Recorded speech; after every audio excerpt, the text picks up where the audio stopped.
In this class, we are going to discuss about air refrigeration systems, aircraft refrigeration systems, aircraft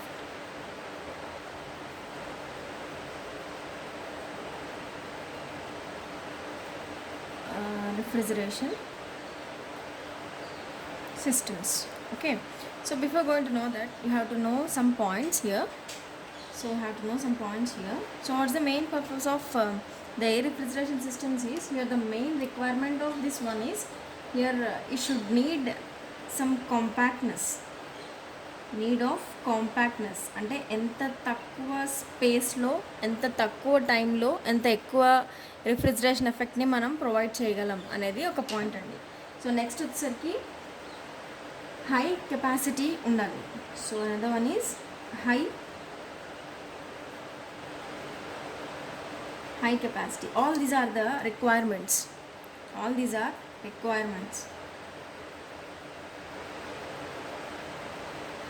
Okay, so here and it should get with minimum reduction of payload.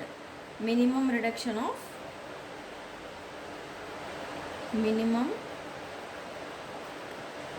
of payload.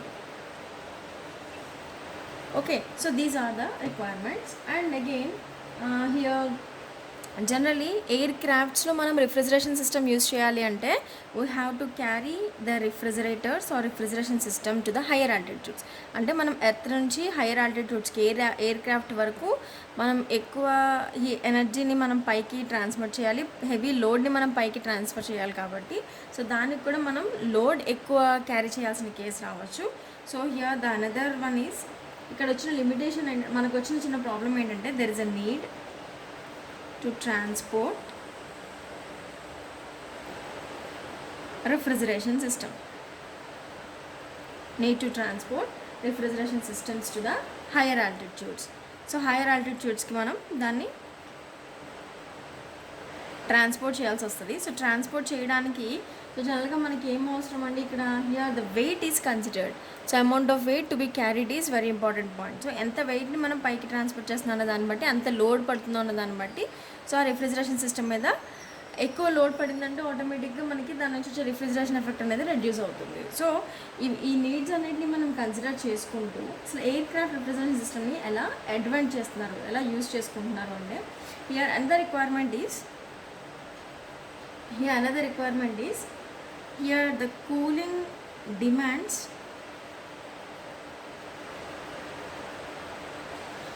per unit space is heavy. అంటే air క్రాఫ్ట్స్లో తక్కువ వాల్యూమ్లో మనం ఎక్కువ కూలింగ్ని provide చేయాలి. The cooling demands per unit space of volume. So unit space of వాల్యూమ్ని కనుక మనం తీసుకుంటే తక్కువ స్పేస్లో ఎక్కువ మనం కూలింగ్ లోడ్ని ఇవ్వాల్సిన సిచ్యువేషన్ ఉంటుందన్నమాట, రిక్వైర్మెంట్ ఉంటుంది. So that is a one point. And again జనరల్గా అయితే ఒక ఆర్డినరీ ప్యాసింజర్ ఎయిర్ క్రాఫ్ట్ కనుక తీసుకుంటే దాంట్లో మనం సుమారుగా 8 TR capacity should be needed. So 8 ton of refrigeration capacity of కూలింగ్ని మనం ఒక ఆర్డినరీ ప్యాసింజర్ ఎయిర్ క్రాఫ్ట్లో మనం ప్రొవైడ్ చేయాల్సి రావచ్చు. అలాగే when it will be super consideration అంటే చాలా ఫాస్ట్గా అంటే సూపర్ ఫాస్ట్గా మూవ్ అయ్యే ఎయిర్ క్రాఫ్ట్స్ ఉంటాయి కదండి. సో సూపర్ ఫాస్ట్గా మూవ్ అయ్యే ఎయిర్ క్రాఫ్ట్స్కి మోర్ దాన్ 8 TR కెపాసిటీని మనం ఇవ్వాల్సి వస్తుంది. సో 8 TR అంటే అందరికీ తెలుసు కదండి, 8 × 210 kilojoules. సో రఫ్లీ this will be kilojoule per minute. అంటే ఎంత అండి, ఒక మినిట్కి 1680 kilojoules ఆఫ్ హీట్ ఎనర్జీని మనం అక్కడ ఆ రూమ్లోంచి బయటికి తీసేయాలి. అంటే ఎంత వర్క్ చేస్తే మనం దాంట్లో అంత కూలింగ్ని ప్రొవైడ్ చేయగలం, అది ఫర్ ఆర్డినరీ. అలాగే super consideration or super speed air crafts కనుక కన్సిడర్ చేసుకుంటే that should be more than 8 TR.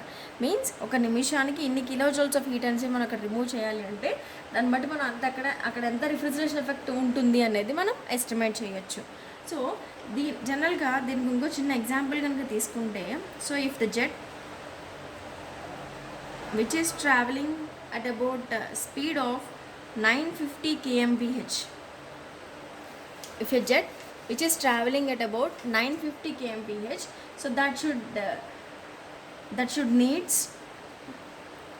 need more than 10 to 20 TR cooling capacity. అంటే మీకు జనరల్గా ఒక క్యాలిక్యులేషన్ తెలుస్తుందని ఎగ్జాంపుల్స్ అనేవి చెప్తున్నానండి. So when the jet is travelling at about 950 kmph ఒక జెట్ కనుక ట్రావెల్ చేస్తుంటే, సో దాంట్లో 10 నుంచి 20 TR కూలింగ్ కెపాసిటీ మనం ప్రొవైడ్ చేయాల్సి వస్తుంది. అంటే దాన్ని బట్టి దాంట్లో ఎంత కూలింగ్ అనేది రిక్వైర్మెంట్ ఉంటుందో మనం ఎస్టిమేట్ చేయొచ్చు. అండ్ అలాగే ఇంకొంచెం క్యాలిక్యులేషన్స్ ముందుకు వెళ్తే, ఇదంతా జరగాలి అంటే మనం ఏదో ఒక ఎలక్ట్రికల్ ఆర్ ఎలక్ట్రానిక్ ఎక్విప్మెంట్ని మనం క్యారీ చేయాలి కదండి. So for example, if you are using some electronic equipment, ఒక ఎలక్ట్రానిక్ ఎక్విప్మెంట్ని కనుక మనం తీసుకుంటే, so which is of 10 kilowatts of capacity. So 10 kilowatts of capacity ఉన్న ఒక ఎలక్ట్రానిక్ ఎక్విప్మెంట్ని ఒక మిజైల్లో కానీ ఒక హై స్పీడ్ జెట్ ఫ్లైట్ సిస్టంలో కానీ మనం యూజ్ చేసుకున్నప్పుడు, దీని నుంచి మనకి కూలింగ్ కెపాసిటీ దేని మీద ఎంత పెట్టాలి అంటే 10 TR కెపాసిటీని మనం ఇక్కడ ప్రొవైడ్ చేయాల్సి రావచ్చు.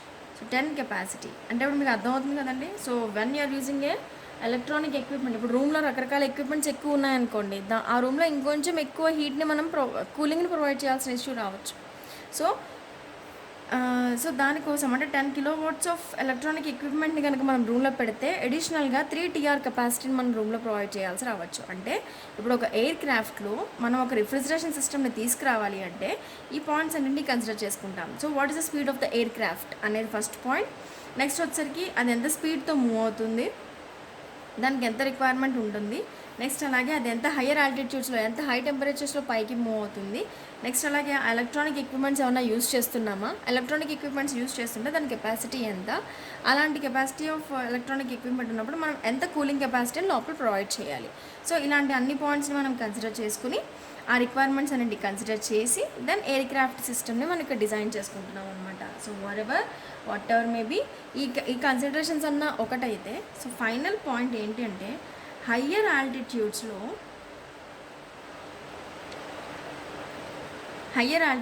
అంటే పైన, సో హైయర్ ఆల్టిట్యూడ్స్లో మనం ఒకవేళ ఏదన్నా ఒక లిక్విడ్ని మనం కన్సిడర్ చేసుకొని రిఫ్రిజరేషన్ సిస్టమ్ని మనం ప్రొవైడ్ చేద్దాం అనుకుంటే, when it is moving from the earth to the space, so స్పేస్లోకి పైకి మూవ్ అవుతున్నప్పుడు automatically its phases will change. So phases మారిపోతూ ఉంటే దాని ప్రాపర్టీస్ మారిపోతుంటే వాటిని మన కంట్రోల్లోకి తీసుకురావడం కష్టం.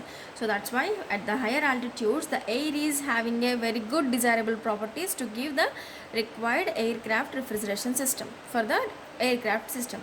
సో ఆ ఎయిర్ క్రాఫ్ట్ సిస్టమ్కి హైయర్ ఆల్టిట్యూడ్స్లో మనం ఎయిర్ని బెస్ట్గా ఎందుకు తీసుకుంటాము అంటే it is having no phase change during all the cases. So phase change ఉండదు. అలాగే main point less weight or density. So these are the main points. And next, higher altitudes లో ఎయిర్ని మన కంట్రోల్లోకి తీసుకురావాలి అంటే the pressure should be high. So లోపల సిస్టంలో మనం ఏదైతే మనం తీసుకుంటున్నామో ఎయిర్ని ప్రాసెస్ చేస్తున్నామో ఆ ప్రాసెస్ చేస్తున్నప్పుడు the pressure of the air should be high. So by taking all these points under consideration then we're moving to the air craft refrigeration systems, right? So here all these are the requirements. So when you are moving to the merits and demerits, so first point merits వచ్చేసరికి ఏంటంటే, so మీ అందరికీ air గురించి తెలుసు, మనం ఇక్కడ మాట్లాడుకుంటుంది air craft refrigeration system గురించి. So air refrigeration system గురించి కాబట్టి ఎయిర్ గురించి మాట్లాడుతున్నాను. సో ఎయిర్ ఇక్కడ ఈజీగా అవైలబుల్గా ఉంటుంది. సో ఎయిర్ ఈజ్ అవైలబుల్, అలాగే నో కాస్ట్, ఎక్కడ మనం కొనుక్కోవాల్సిన అవసరం లేదు. So that's the first point. And next అలాగే air is a non toxic, okay, non flammable,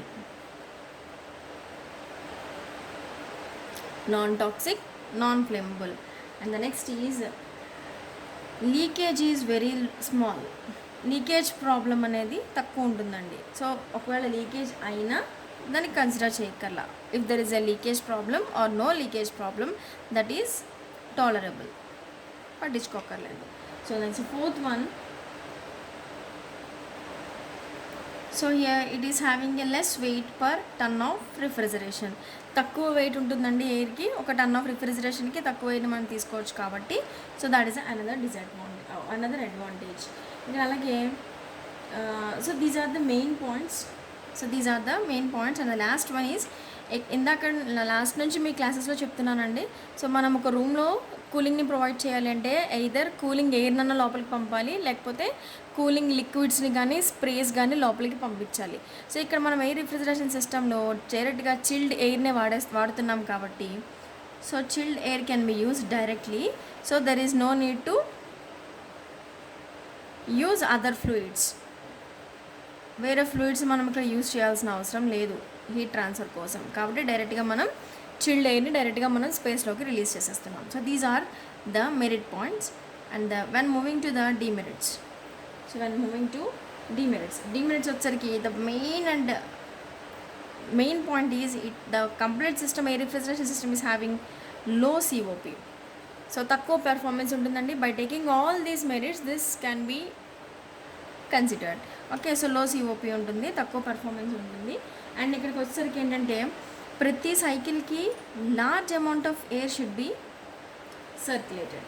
so large rate of air circulation is needed. మీరు లాస్ట్ క్లాస్లో MA వాల్యూని క్యాలిక్యులేట్ చేశారు కదండి. సో MA వాల్యూ అక్కడ జనరల్గా మీకు ఎన్ని వాల్యూస్ వచ్చాయంటే 44.4 kg/min అన్నారు. అంటే ఏంటండి, ఒక నిమిషానికి 44.4 kgs of air should B circulated for every cycle. So ఈ పాయింట్స్ని మనం కన్సిడర్ చేసుకుంటాం కాబట్టి, అంటే large amount of air is circulated through out the system అని చెప్పి ఇక్కడ చెప్తున్నాం. Okay, so these are the merits and these are the demerits, and this is a requirement of air refrigeration system which can be used in the aircrafts. So now moving to the methods of air refrigeration system.